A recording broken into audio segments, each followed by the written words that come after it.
Hello, my name is Brittany Cordera.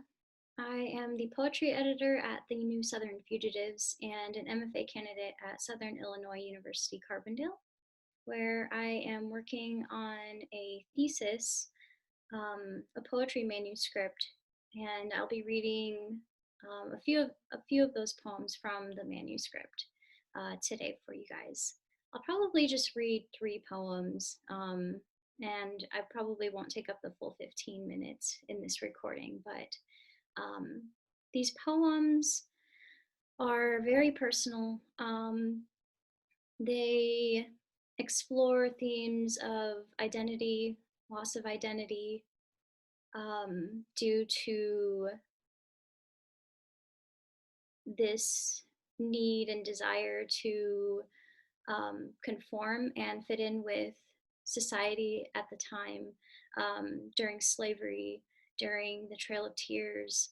Um, I have ancestors that walked both the slave trail and the Trail of Tears, and so my thesis explores that place and time, and how that trauma has latched on to the DNA of my family and has been passed down from generations to generations in the guise of self hatred, um, as well as abuse and abandonment and loss of love, um, but mostly.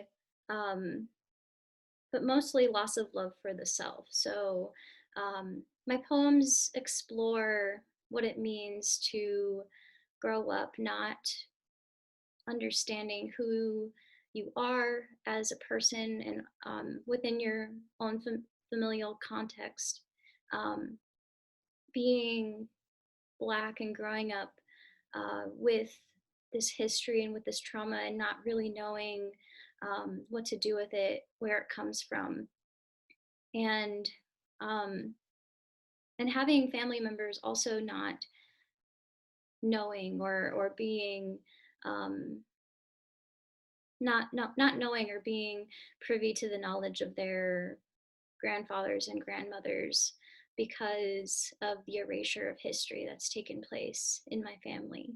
To the extent that my Native American ancestors have been removed from the family tree, and we're told not to claim any sort of Native ancestry for fear of receiving those benefits and then being ostracized for it, or um, being lynched and being just having that hatred thrown upon them more.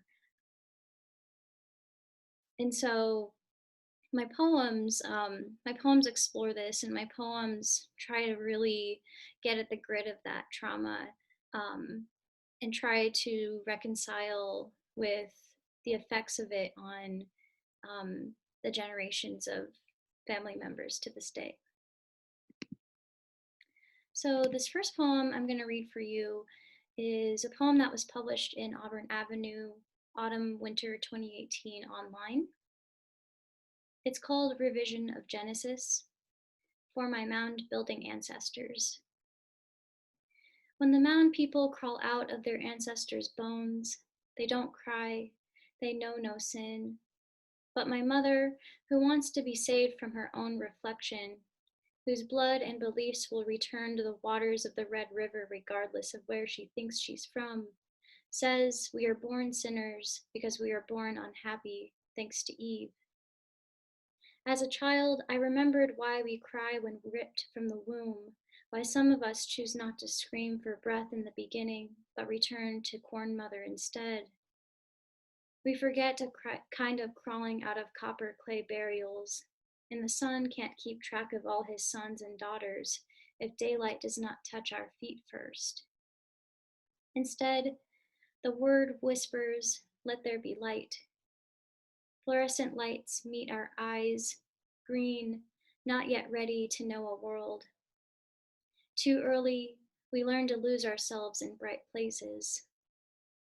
Imagine this first pain for an infant trapped 9 months in a buffalo sack of darkness and silence, like the moment morning jolts you awake and consciousness returns too fast before it sees the dream has vanished. The body cries a little to make sure the breath didn't drift any deeper into the grave. Then, this eventual illusion of salience. Perhaps someone, somewhere, keeps us in a sealed glass jar, a terrarium by the window waiting to be knocked off by a cat, moonless as night.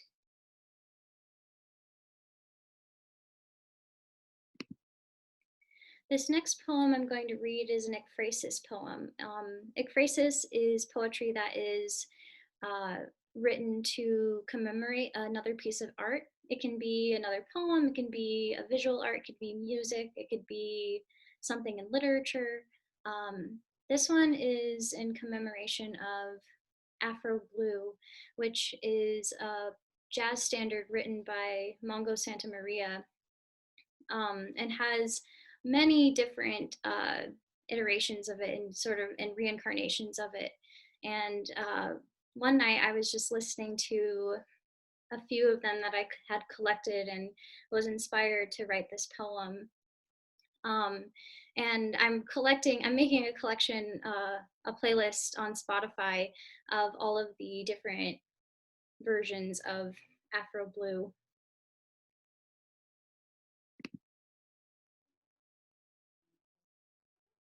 After Afro Blue, an effort at conveying yearning. Lying on my back in bed, I watch the ceiling's contour lines roll like real hills do, the Oko Edanre, on a 3D map of Yoruba land, to one version of Afro Blue cascading into another version of Afro Blue. The same soft, hard hand strokes on congas, the marimba tap or piano riff on the one and only B flat pentatonic blues scale before a female's voice, ostinato and woodwind timbered, morphs into a flute or saxophone, fills the silence of my empty room. I listen and fall into a dream that makes me realize why we need 16 or more ghosts of this song. A dream where I'm lying naked, pressed against a dark body, like a bruised orchid placed in a book for safekeeping.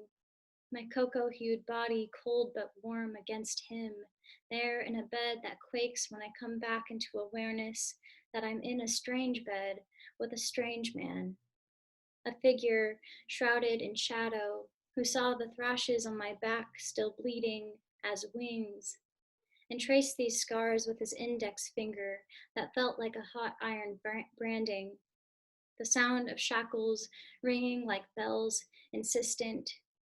These wings have not been baptized yet, have they? I yell at him an audible stop as these flared scars tinge me awake from my sleep at 4 in the morning. I feel up my back, certain the woman drenched in sweat and blood and screams was another rendition of me at some point in time passing that I lost. And I, lying in bed, had dreamt her wounds, my wounds, all of our wounds, over again.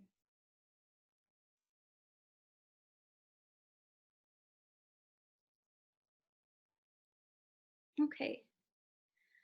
The last poem I'm going to read is a poem that I read, or a poem that I've written like very recently, the most recent poem that I've written. Um, and I've gone through a few different revisions of this poem and want to read it out loud mostly to see how it sounds. And I haven't read it out loud, so like I want to see how it sounds out loud. But I am really like as a writer, I still struggle at this concept of voice, and I do believe that like reading your poems out loud is something that you have to do in order to get at that. And so this is a really good opportunity for me to do this. And this will be the last poem I'll read for you guys tonight. And I really appreciate you listening in. So thank you. It's titled Herbarium. To know the disturbed land better, like an island in the West Indies that witnessed the river tamarind as its ruderal species, planted to feed cattle, burn the hair off horses. A botanist collects as many native plants as possible and mummifies them in the pockets of a beat up school folder. Perfect specimens with twigs or stems that hold a flower or leaf undamaged. This kind of life that makes the world want to get to know them better. Make taxonomy for the green that has no name, moving slower and smaller than most living things. Worth the preservation after all. Like the Jamaican caper, overgrown on the side of a narrow tropical road, its fragile male and female parts sprawling forth from a metal barricade meant to keep the foliage safe from Jeep blue, purple, silver, driving too far on the left side of the highway. In her unmarked grave on an island nearby, a grandmother is vexed at me for following in her footsteps, walking miles as she did so I would not have to, on a different path, instead of this road where car horns warn to keep at bay. Sand blisters and sweat bluing my feet like a tender Suriname cherry ready to fall off its bush when it's purple. The only thing I want more than to find her is to know myself in this shared agony, forced to walk on this edge where there is no money or room for a sidewalk, while the caper and everything else plant-like, invasive more than native, thrives in a smog of early morning's rain mixed with diesel exhaust and heat waves. I wonder what doesn't want to be picked this way, to be remembered, than to have the life pressed out of them. Again, thank you so much for joining me, and please stay uh, on this Facebook event page for more readings tonight, and also tomorrow night and Wednesday night. Thank you so much. Have a good evening.